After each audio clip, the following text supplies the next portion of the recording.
Happy Monday. Restream restarted me there. Sorry about the delay. I hope you are joining me from whatever Life Pro channel you're seeing me on. Today is Monday, and there's a lot of new users out there with common questions arising in many of the posts, not just in the Life Pro group, but I'm seeing this in my own personal groups. So today I wanted to go over just some of the common new user questions. And a lot of it comes if you have a better understanding of the machine, the settings, and how to operate it. A lot of what are seemingly endless common questions are simply more related to understanding how to manipulate and use the settings of your platform for whatever benefits it is that you're trying to accomplish. So I'm just going to check in on Facebook land here quick and see. Let me see if we are live. If you're joining me with a plate today, I will be walking through a couple of tips and things I want you to just sort of instill in your mind. I do see myself here, so I'm going to say goodbye to Facebook land. And depending on the type of plate that you bought, there's different ways to set the machine. There's different modes and features. But the physical positions and what you do to accomplish certain benefits is to a degree universal. So the moves and how you do them on the machine, are more related to you personally, what you're physically able to do, where you're starting at, and where you want to progress. So when I get questions like, well, how do I use a machine for MS? Or how do I use a machine for bone density? Or how do I use a machine for weight loss?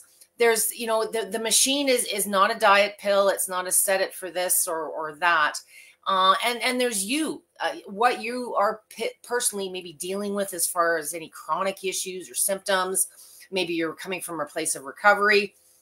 Maybe you are coming from a place of inactivity. A lot of the how to use questions that I've seen over the years with vibration plates are more related to, lack of understanding of how to exercise with a specific purpose. So, what kind of exercises do I do for weight loss, and how long do I do them for, and at what setting? So all of this becomes a bit of a variable because you've now got this tool, and all a vibration plate is a tool. It creates an environment. So while you're in contact with the plate, this environment makes whatever exercise moves or stretches or whatever it is that you're doing on the plate, maybe just standing, perhaps you're sitting with your feet on it. It makes the movement of circulation and lymph, no effort to you, the user. So there's some basic things that happen just by coming in contact with this environment of what the plate creates.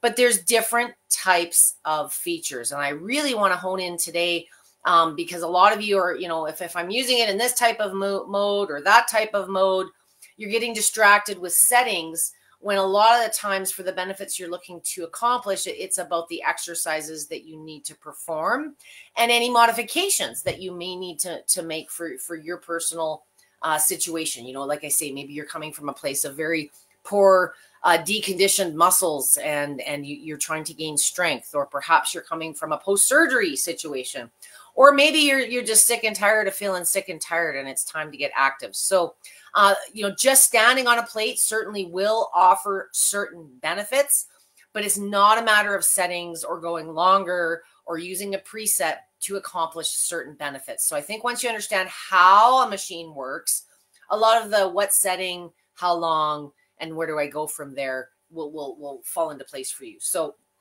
Life Pro has lots and lots of different models, and there's there's hundreds, thousands probably of different vibration plates out there on the market, but they can kind of fall into two basic categories. Of all the research ever done, which spans 50, 60 years at this point, the 20 years almost that I've been involved with vibration plates, there are two basic movement types. One is oscillating, which you've probably heard the term on Life Pro's page. Oscillating is the primary or the basic movement of all of these machines. That's where it all started. That's where the research came from. And over time and after positive results, they don't do more research unless they're saying good things. other types of movement, vertical being the second. And, there's variations now of lateral and combination movements, but it's important to understand each movement type has a different way of operating the machine, and the settings are by no means universal. So a lot of times people are asking or looking in your book, and no offense to Life Pro or anyone making manuals for machines out there, but none of them are vibration plate training specialists. They're offering some basic general use guidelines on how the machine operates. They're not there to be your personal trainer or your personal therapist. So especially when you're getting out of general population use and you're looking for medical chronic issues support, you want to make sure, even though your doctors or your therapists may not understand the vibration plate, remember, it's just an environment that happens to be a little kinder to your body than traditional activity. It's less impact, but the moves or the exercises, perhaps you're doing some now as part of like an athletic training program, or perhaps you're doing some exercises and some stretches at home as part of your home care or your home therapy. So the plate is just the tool you do these things on to make those exercises more effective in less time. And for those of you that are unable to sustain or partake in traditional activities because of chronic issues or very deconditioned body, the vibration plate is something for many people you can do, you can tolerate. Maybe you can't go for a walk around the block, but you probably can stand or sit on a machine to get some basic lymph circulation and build from there. So we're going to start with a very, very brief discussion on how to use an oscillating plate properly when you're getting started. And I think that'll shed a lot of light on the how do I type questions. And if you have had an experience on your vibration plate and it wasn't the most pleasant one, it's often related to overuse. There's no right or wrong way to use a vibration plate. There's no right or wrong way to exercise, but there are more effective and more suitable ways perhaps for you in the situation you're dealing with. So question number 1, do I wear shoes on a vibration plate? I never do. It's my thing. It's how I was taught. It's the way that I've been using it for a very, very long time. Can you use shoes on a vibration plate? You absolutely can. So this will be common question number 1. Can I use shoes or should I not wear shoes? It really, at the end of the day, it doesn't matter what I think. It's going to boil down to your personal choice and preference. So for shoes, if maybe you've got some medical reasons for wearing some fancy orthotics that are on your feet right now. So if there's a reason when you're starting out on your plate that you've got some corrective insoles, you're dealing with a difference in leg length, you're recovering, and you're coming from a terribly inactive place, then you should wear your shoes starting out, and you should also start seated. Eventually, long term, I would love to see you at least experiment once you're comfortable without shoes. There are times that my users, whoops, wrong side. Sometimes it's a combination. If you're heading out the door and you just want a couple of minutes maybe to boost your energy, which is something I encourage, and you've already got your shoes on, no, I don't expect you to take your shoes off and use your machine barefoot exclusively. But if you are dealing with sensitivity issues, neuropathy, Raynaud's, those types of things, if you are coming from a medical condition where you're dealing with things like drop foot or fallen arches or just weak feet, tired feet, I think you'll find shoes to a degree dampen the feeling of the vibrations. So it's kind of a depends answer. If you feel more comfortable starting with shoes, you should start as comfortable or advised for activity by your care provider. I prefer no feet. I prefer the full stimulation being transmitted. There is the odd time that I'm heading out the door, or I just got home and I need a fix and I've got my shoes on. And sometimes there's certain exercises I like to have shoes on for, or a mat if I need a little bit of grip, things like planks, exercises where, maybe your weight's not being distributed easily or perfectly into the machine and you want some grip. That might be another reason, but there is no yes or no answer. It absolutely boils down to your preference. Question number 2, since I'm doing it as we speak, can I use a machine seated? Yes, you can. There's two ways to use a machine seated, and sometimes in the world of text and comments, things don't always define or translate the way that I'd like them to. So seated, when Debbie says seated, that means we're sitting on a stool. The legs are at a good 90-degree angle. We want to be 90-degree or higher for long-term use. You don't want to be lower with the hips than the knees. It's like trying to get out of an old broken down sofa. So long-term, if this is, that you're a plan that you are going to use the machine in this fashion, or as a combination of what you're doing, an adjustable bar height stool or something that just gets you a little higher, because the machine's going to lift your feet up off the ground. So a good 90-degree angle. Why would you want to use the machine seated? So as I said, there's two ways: seated in a stool or directly on it. The reasons I would do that are different, but there are similar benefits. So if you're coming from a place of very poor health, you're scared to death of this thing, and it's been sitting in the corner for a month. You scared yourself the first time you tried it because you didn't read the instructions or watch one of my videos, and you put it back in the corner. There's all kinds of reasons that you may want to try seated. It's a great way to sort of feel and understand some of the stuff I'm about to go through without committing body weight and balance and everything else required of your body to keep you stable on this surface. So if you're scared or hurting or dealing with a medical issue of any kind, try it in this fashion to start. And there's two things to understand about every type of vibration plate. Once you have identified what type of movement, you can use a singular movement, you can use multiple movements on some models. One model is not better than another at accomplishing benefits. It's driven by your lifestyle and how you plan to use the machine. You've got to be realistic with yourself. Just because you're looking at the biggest and the fanciest and the best model doesn't mean I'm going to get you off the couch to use it more often. So we'll get into my expectations to make you successful a little bit later on here. But in oscillating, which is the first movement I want you to understand, because it is the one movement all of Life Pros models offer.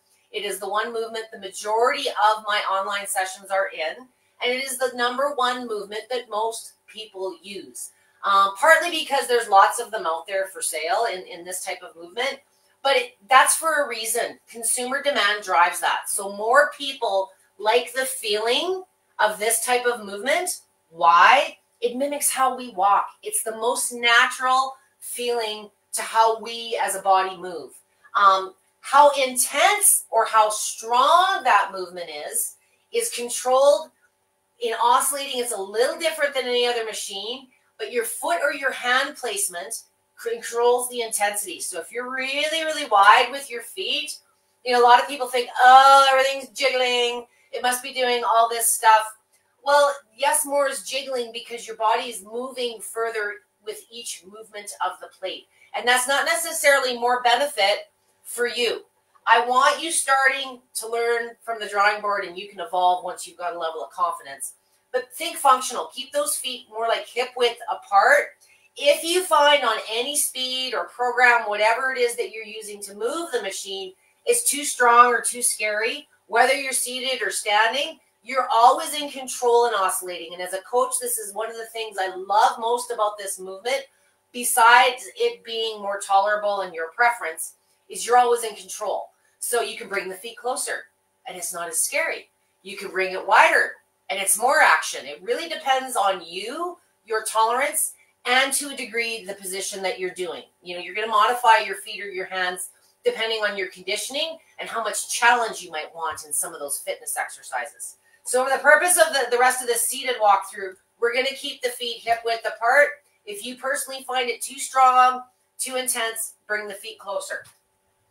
So in oscillating, it has more amplitude or more movement, swing of the plate, than any other type of movement. So oscillating, teeter-totter, pivotal, there's a few names out there for it, has the highest amplitudes. Some machines up there, old machines used to go like 14 millimeters, like a centimeter and a half, over an inch on the outer edge. So if you're wider, just like a teeter-totter, as I said, that's the higher amplitude. If you're closer, you're reducing the amount of movement, you're reducing the amplitude. And this is a really important thing For those of you that are messaging me with, oh, well, I read this study that said this is the best. Never in 20 years have I ever had anyone say, well, what amplitude was used? Because no one pays attention to it. If you're getting told one number, somebody's trying to tell you something because there's more to it. So amplitude is a preference based on how it feels to you and what you personally can tolerate. The second thing you need to understand about all vibration plates outside of amplitude is the speed or the frequency. This is the one I get questions about. Oh, I heard that 20 hertz is best for this. Or I heard that 40 hertz is best for that. Just by stating those two numbers to me, you would not know, but I would know those two studies came from two completely different types of vibration machines, just based on the frequency. So oscillating plates have lower frequencies, lower speed. They move less fast, but they have much more distance that they're moving each time with that amplitude. Vertical plates, or if you have a Rumblex or a turbo model, you've heard of pulsation.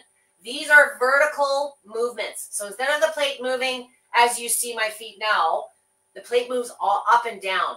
The speeds or the frequencies on a vertical plate tend to be higher. They tend to start at like the 20 and up range. But the amplitude, the amount of movement, the amount the muscles are moving, the amount of churning and chugging the lymph, all the reasons I love oscillating is there's so much less amplitude on a vertical machine. Unless you're investing thousands of dollars on a medical grade, the home machines, don't buy a vertical home machine based on just a frequency, because the amplitudes just are not there in comparison to what the machines in the research provided. My certification with a vertical machine that stems a lot of the research is upwards of 4 millimeters of amplitude. In pulsation on your Rumblex models or your turbo, you are at about a millimeter. So they've kind of over time consumerized, the machines. Vertical was never a very popular movement style. People didn't like the head buzz. So the manufacturers coming out of Asia watered them down. You can't make a $15,000, $20,000 German machine of either movement for $200 to $300 in China. It's just not possible. The spirit and the movement styles of these machines have been captured and the benefits are there, but you don't want to start trying to mimic studies because most people don't interpret them properly, and that includes the researchers themselves. I have been through countless studies and peer reviews where thousands of dollars and millions of dollars probably, and they're only looking at frequency. They're not talking about different types of movement. They're not talking about the positions or the durations. You can't compare them. It really does boil down to movement type being a preference. Then from there, you can decide, what the settings are as far as your individual plate. So on oscillating, the best machines in the world, as far as medical grade, on an oscillating machine, they go upwards of 30 hertz. The average consumer grade, including Life Pro, they do a little better. I'm going to say they average 15 to 16 hertz. Your book may say otherwise. Anything that comes out of my mouth is from my own independent testing, because every machine's different. What changes it is your weight, what you're doing on it, changes the dynamic of the machine. So, and then when you're asking me for benefits, I want to be realistic in ensuring that the machine you're doing is also complemented with the exercises to get the benefits you're looking for. So oscillating, as you increase speed, so this one on the Rumblex has 60 speeds, but in actuality 15 hertz. So the 60 speeds gives you the ability to mix it up, break those speeds into different ranges to allow you to move forward, not be stagnant and stuck on 15 choices, if you will. So right now I'm gonna have to reset it. I'm at about speed 30. I prefer number 3 question, because that was a little bit lengthy of an answer on the last one. But my third most common question is, what speed or level or program do I use to accomplish this? Well, it depends on what movement style you're using. It's hard to offer a setting or a suggestion because everybody's got different machines and ideas of how they work. My coaching and oscillating, the moves are universal. So it doesn't matter what mode or movement style you're using it in. The speed or the frequency is going to change how many times per second those muscles are having to react to whatever it is you're doing on the plate. So I prefer when you're starting out a mid-speed with a closer foot or amplitude position. It's smoother, it's less choppy. If you're coming from a place of chronic issues, dealing with lots of pain or swelling, it's instinctive to kind of start slow because we think like a treadmill, but the really slow speeds are very choppy. They're very wobbly. The body's got a lot of time to guard and protect. So couple the closer foot placement with a faster speed, and I think you'll find it's more comfortable. It's more soothing. If you are trying to go really low and really wide and just stick it for the preset time, you may find you're itchier than you can tolerate. That's question 4. That'll come next. But it's also the max impact. And the reduced impact is really an appeal and the reason a lot of people lean towards these machines. So try a closer foot placement with a mid-starting speed or program. I think you'll just find it more comfortable. So I've been yammering for 10 minutes here. I would like to get to some standing stuff. If you're just joining me and you just started on a plate, you might at this point be feeling a little itchy, a little pins and needles sensation. That is a very, very, very common new user question, and it relates directly to the increase in circulation and lymphatic movement. You're getting a lot more movement done in a shorter period, so you might not notice something like this if you're going for a jog or a walk because you may quit due to exhaustion before then. But on a vibration plate, it feels kind of good while you're on it. So, you wiggle around and you experiment, and sometimes you go a little too long. Most people go the preset 10 minutes. I don't recommend that, but it's common people do. The itchy, the pins and the needles will dissipate within a couple, 3 weeks of regular, consistent use. Do not stop using your machine. You are not having an allergic reaction. This is very common. A lot of people experience this. And the more petite that you are, the lower your body fat, and as particularly for my guys, you feel it more. How your body absorbs the stimulation that this machine is subjecting it to is absorbed differently based on your mass and your level of conditioning. And I believe the itchiness has a correlation to that as well. So if you're finding it's crazy itchy and you can't stand it, bring your feet closer, reduce the intensity, and reduce the time. Do a couple 3 short sessions versus 1 big long one. That's another question that I will get to. Time. If you are dealing with MCAS, mass activation, cell activation syndrome, or POTS, there are a couple of conditions out there, depending on you, can be medication related as well. But some people have an elevated histamine response to activity. It's not a vibration plate thing, but because the vibration plate facilitates you getting more done in less time, the effects can lead to rashes, severe rashes, hives, intolerable itching. That is not a vibration plate thing. That is a condition thing.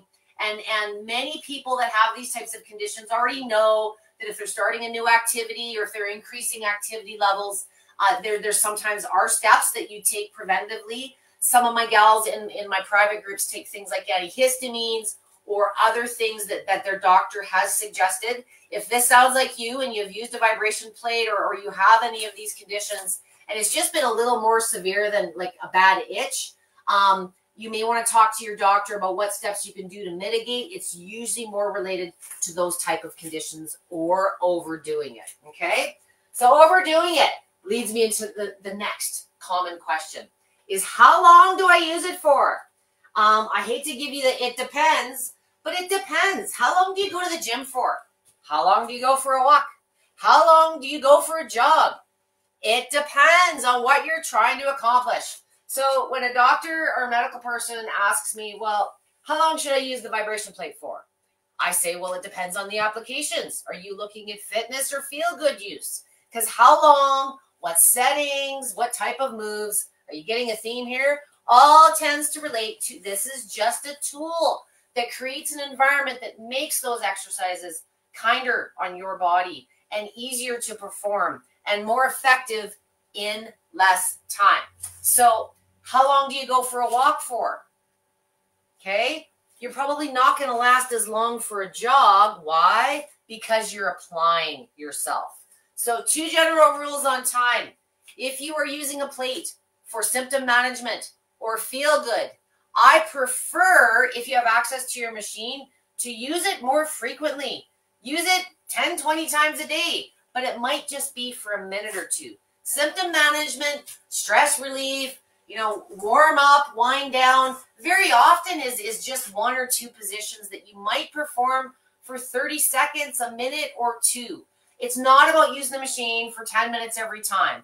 And the 10 minutes 3 times a week is bad marketing pulled out of studies years ago. It really depends on you. So those of you dealing with chronic issues, things like pain and fatigue, let the symptoms tell you when you need your device. Whether you're using a vibration plate or other tools, your symptoms should very much dictate when you need to offer your body relief. So, if you're dealing with a condition and you're stuck on your feet all day at work, maybe a couple minutes before you head out the door to give you a better day, and a couple minutes when you get home. And then if you feel like doing a workout later on, you can, but at least you've managed the symptoms. Symptoms very commonly hold us back from doing the real work and the workouts and that stuff. If it's a fitness thing, it depends on you. And you've got to be truly honest with yourself. If you want to lose weight, if you want to get stronger, if you want to tone and have shapely muscles and abs, the machine is not going to do all the work for you. And if you're asking me for a preset or a whatever to accomplish that, you may be coming from a place of, I don't exercise for purpose, so I don't know what to do to get a six-pack or a booty. So there's been tons of sessions between myself, Amber, and Roseanne on what type of exercises you can do to accomplish certain goals. Where you need to be honest and accountable to yourself is in showing up and using it regularly and pushing yourself to fatigue. That's what's going to change the body. The good news about a vibration plate is it's going to get you there quicker with a little less grief. So standing here, I'm not going to say you're not going to lose some weight, you're not going to get stronger. Yes, you're moving and you're probably being more active than you were before you had the machine. But if you're starting to plateau or you've got big goals like 70, 80 pounds, you need to do something that looks more like this. An exercise that's going to engage big muscle groups and fire them up to burn calories. How long you last in this, I prefer not moving. If you're just starting exercise positions, learn the technique, understand where the machine is killing you before you start, trying to pretend like you do this stuff all the time. Get good positioning, and you really don't need a big old routine. 2 or 3 good exercises that are aligned with your goals. You're gonna be in better habit to do it if you're not an exercise guru. Short and sweet and simple drives the consistency. If it's this big elaborate routine with 15, 20 moves, I'm just going to lose you or intimidate you. So for me personally, I've been using vibration plates for 20 years and I should be fairly conditioned to do this. I usually last about a minute or 2 in my squats if I did them in that way, but I don't like to do long exercise durations. I want to get it done. So when I'm doing my squats, I add like things between my legs, or I want to be done. When I'm doing fitness, my goal personally, may not be yours, my goal is to be fatigued within about a minute per exercise. Why? Because I have a bad knee that I never got fixed, and I can't handle long durations, and I can't handle a lot of movement, and I can't handle high impact. Does that sound like you? But I can handle this.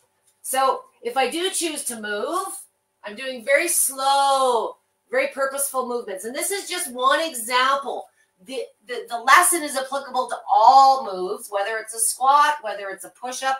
The better your technique and the more you understand the positioning and the settings, the more you can make it not only a tolerable and comfortable experience, but you're going to get better on track for the goals you're looking for. So if I'm doing exercise positions, I'm still at the mid speed ranges because my feet are closer together. If you prefer a wider position, you're doing something, more intense, you want to have a wider foot position.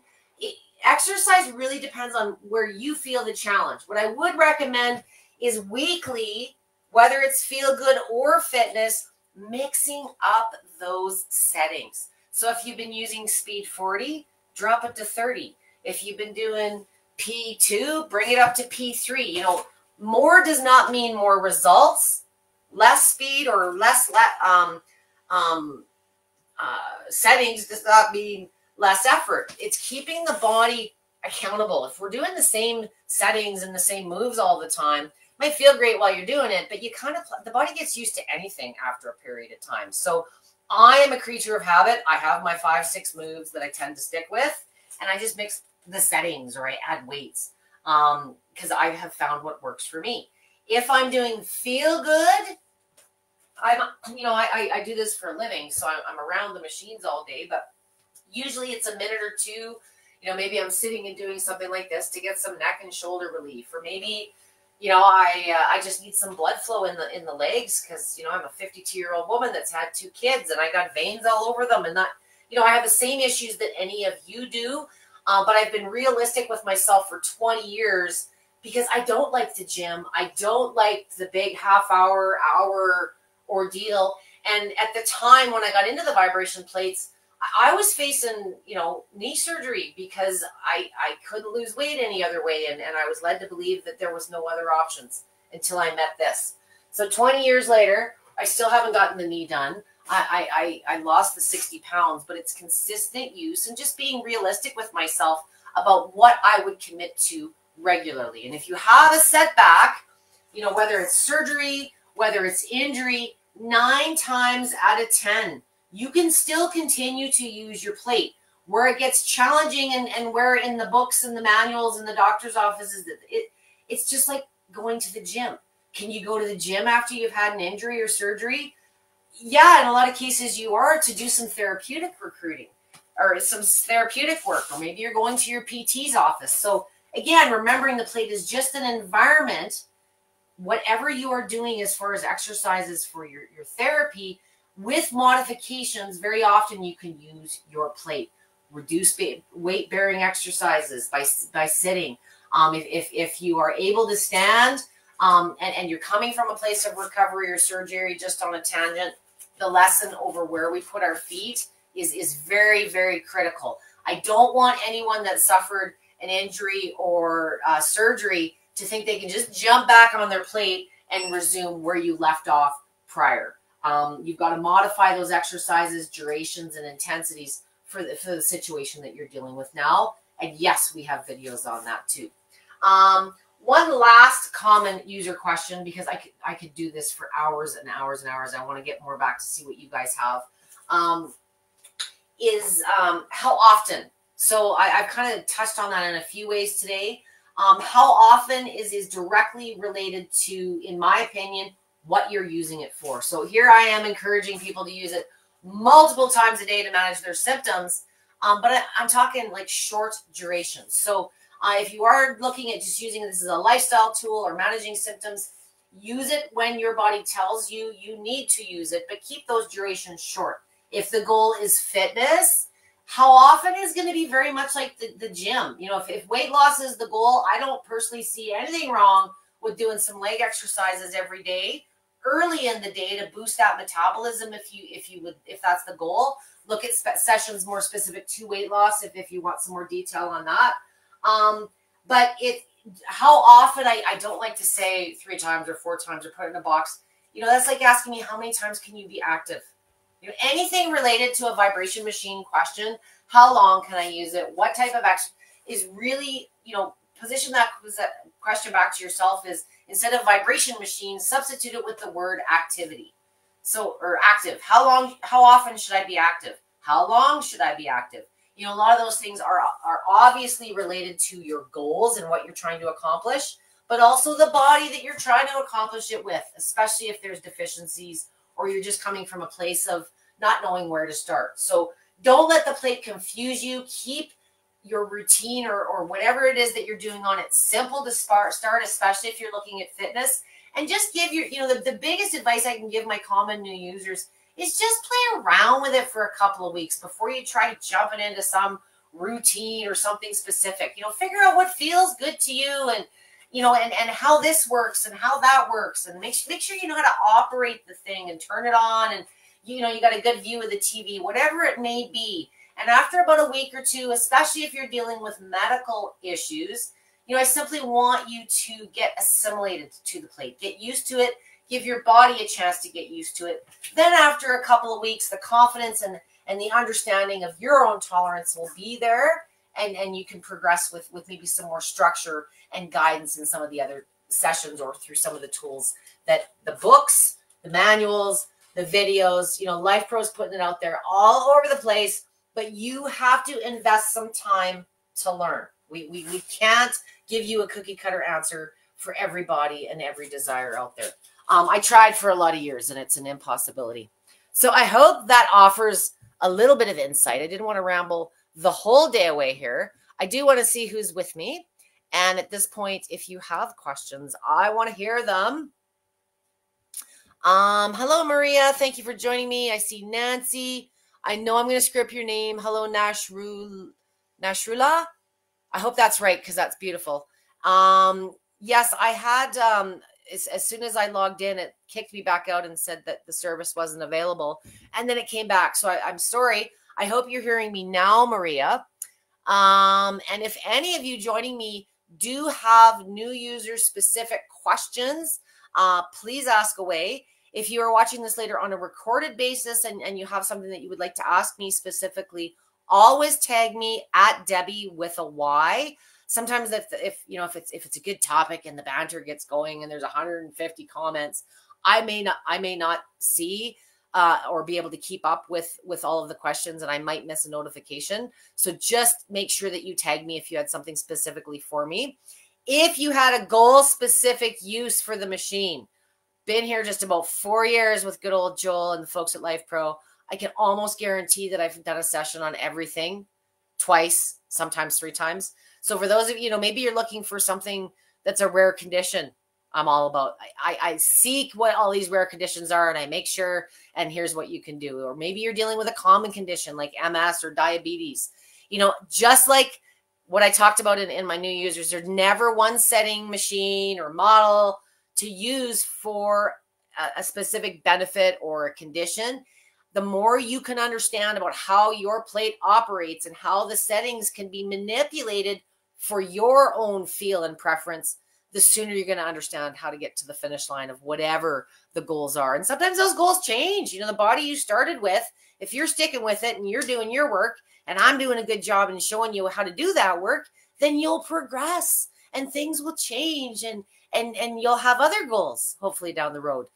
Big one I want to cover. I'm getting a lot of questions about bone density lately. What setting? I read 30 hertz or 50 hertz. How do you make a cake? With flour? Yes, but what else? There's never one ingredient in the optimal cake making recipe. Same with a vibration plate. It depends on the type of movement that you're using. Once you understand the type of movement that you're using, or the combination of the movements, then you can understand what the parameters are of the setting that you're using. A bigger number or higher number means nothing in the vibration machine world. If you were to get into your car and your car on the speedometer said 0 to 200 speeds, what does that even mean? Right away, most of you are going, well, is it kilometers or is it miles? Because we understand the language of speed. But there's also understanding, that you've got to put it into drive and you've got to hit the ground. It's not a matter, how do you drive a car? 110. What? No, there's more to it than that. How do you drive a vibration machine? Speed or frequency is 1 point. And there are some studies out there, but there's studies at lots of different frequencies with all different types of machines.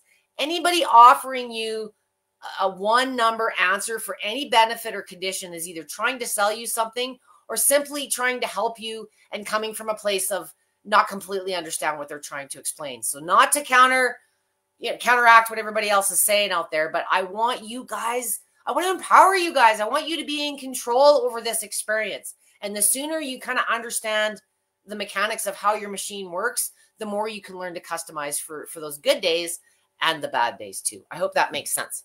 Maria, specifically lipedema. It's Lipedema Awareness Month. I did a massive session the beginning of the month here for Life Pro, and I have a whole group dedicated to this. Arms depends on your range of motion, Maria. So I would love it in a perfect world if everybody get down on the ground and, get the arms on the machine and get some upper body directly. But what you can use the machine seated and place the elbows on the arms just to get some, or on the knees to get some basic lymph going. That would have been in my private group meet, Maria, that would have been tagged to you upon joining the group, and it would have been in yesterday's welcome post. So look through yesterday's welcome post in my group, and you'll see the seated use. In the Life Pro groups, search Debbie seated, and you'll find a couple of references I've done. Seated use isn't a condition thing, but it's, if you're dealing with poor mobility, it's a good way to get into the arms seated. I show you some tips there. And so if you're dealing with a place of, if you're poor in your balance or you lack fatigue, sometimes that's the best place to get started, but don't think you can't access other body parts. You are only limited by your imagination and your range of motion. That's my trademark, and I'm here to fill in the blanks and translate the rest. So experiment, and there is no right or wrong, and don't let anyone tell you that any one study or any one number is all that there is to this. Every plate that Life Pro offers will accomplish every benefit it claims. It's understanding what you need to do, not what you need to set to get to those benefits. So use the search function, people. All the answers are there, and there's a fair bit of variety if you're looking for more than one session on topics. And myself, Amber, and Roseanne, we're all three completely different people in our own preferences, how we like to train. So it's good sometimes to get different perspectives. Just like going to the gym, every trainer isn't going to use the same equipment the exact same way and give you the same personal fitness plan. It's based on our experience in using the gear that we use. So I've been specialized in these machines for a really long time. I tend to be just a little more anal about them than most, but the moves and the ideas that Roseanne and Amber offer in many of their sessions are moves that you can do in the environment of the plate. That's all that it is. I hope that makes sense. So Maria says, okay, I either talked you all to sleep or you're all so smart that you know everything and you're shaking away. So I want to thank you for joining me. Next week, I'm going to be here Tuesday. It's Canada Day on the 1st of July, and it's also my dad's birthday. Happy heavenly birthday, Dad, early.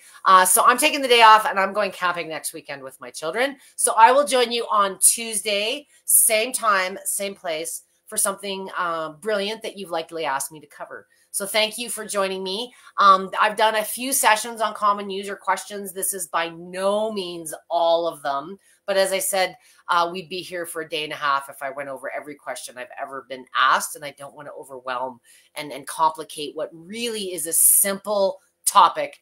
Once you kind of understand the controls of the machine, it puts you in control. So thank you for joining me. Don't work too hard, and have a great rest of your week, guys.